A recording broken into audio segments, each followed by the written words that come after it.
Today, a Cleveland man remains behind bars charged with murdering his wife. Maurice Lyons faced a judge today for the first time and kept his head down, saying nothing during his brief court appearance.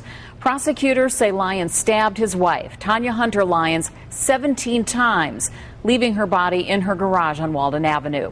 And today, a surprise in court as prosecutors asked for a higher bond. The state has only asked for $5 million. The court's going to make it $7 million. Cash or surety. Very rare that a judge increases the bond amount, and the judge added another $1 million for a domestic violence charge. Also today, the prosecution confirmed Tanya's 4-year-old son appears to be the only witness to the murder. Funeral services are now set for Tanya Hunter Lyons. Calling hours are this Sunday from 2 until 7 at the Gaines Funeral Home on Union Avenue in Cleveland. Her funeral is Monday morning at 10:30 at the Word Church on South Miles Road in Warrensville Heights. And with prosecutors saying Tanya's 4-year-old son may be the only witness to her brutal murder, it is hard to imagine the images such a young child had to endure. But there is help. News Channel 5's Bob Jones continues our coverage live on 5 from Cleveland's Justice Center. Well, Danita, the Children Who Witness Violence program was first started right here in Cuyahoga County 11 years ago, and at the time, it was the first of its kind. Well, now the program is used as a model for similar programs across the United States. The drawings are equally powerful and heartbreaking, pictures created by children to illustrate the violence they witnessed.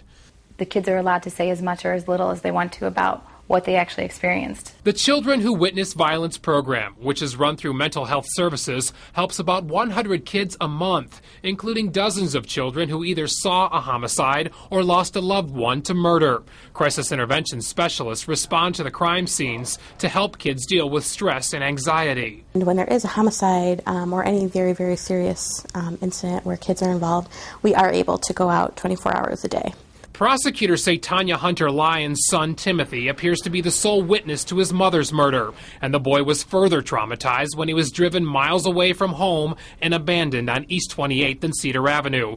Timothy is getting help through the Children Who Witness Violence program, but social workers cannot talk specifically about his case. But program manager Eileen Zada recalls how she was touched by another boy who saw his mother murdered. But when we actually had to let him know that the mom died, his first concern was, who's going to make me breakfast tomorrow? Every child reacts differently, but the program gives kids who have experienced horrifying ordeals a chance to express their feelings, get in-home therapy, or receive counseling. We do stay with the families for as long as we can to help them to get through that time and to get back to kind of a normal level of functioning. And most of the referrals for this program come from police departments in Cleveland, Euclid, Maple Heights, and Lakewood. And that cooperation from the police department is very important, the agency says, to get these kids the help as quickly as they can. Live in Cleveland, Bob Jones, News Channel 5. I'm sure very comforting for the families to know that their children are getting the help that they need to get through such a tough time, Bob. That's right, Danita. You know, it's really a shame that there is a need for a program like this out there. On the other hand, we have to be grateful to have something like this, too. Very much so. All right, thank you very much, Bob.